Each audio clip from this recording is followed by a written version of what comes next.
አይደለም እንዴ? ተው በቃ አሁን ለቅሶ ምናምን አያስፈልግም። አንተ እሷን እየጠቀምክ እየረዳሃት ነው። ስለዚህ አንተ አታልቅስ እንዴ። ለምንድን ነው የምታለቅሰው?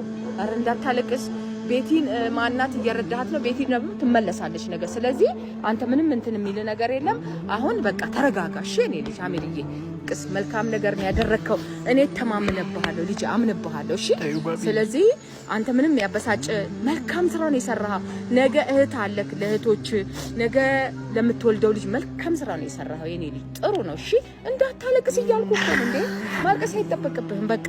ስለዚህ ምንም የሚያበሳጭ ነገር የለም። መልካም ስራ ነው። መንከባከብ ነበረብኝ። ራሷ ልታጠፋ ስትል በቃ ራስሽን አጥፊ ማለት ነበር የነበረው። ለምን እንዴ ማረግ አልነበረብኝ። እሷን ማዳን ማለት እኮ አንተ ከፈጣሪ ዋጋ ታገኛለህ። ቤቲንም አጣጣ። አይ ቤቲን ለምን ታጣታለህ? ያለው አይደል እንዴ እናትህ። እኔ እናትህ እያለሁ እንዴት ይሆናል? አንተ ቤቴን አጣለሁ ብለህ እንዳታስብ እሺ። እኔ ያለው እሷን እኔ እቆጣታለሁ። ደግሞ ብዙ ነገር አለ። ምንም እንዳትሰጋ። ምንም አንተ ንጹህ ልጅ ነህ፣ መልካም ልጅ ነህ። በመልካምነት ነው ይሄ ሁሉ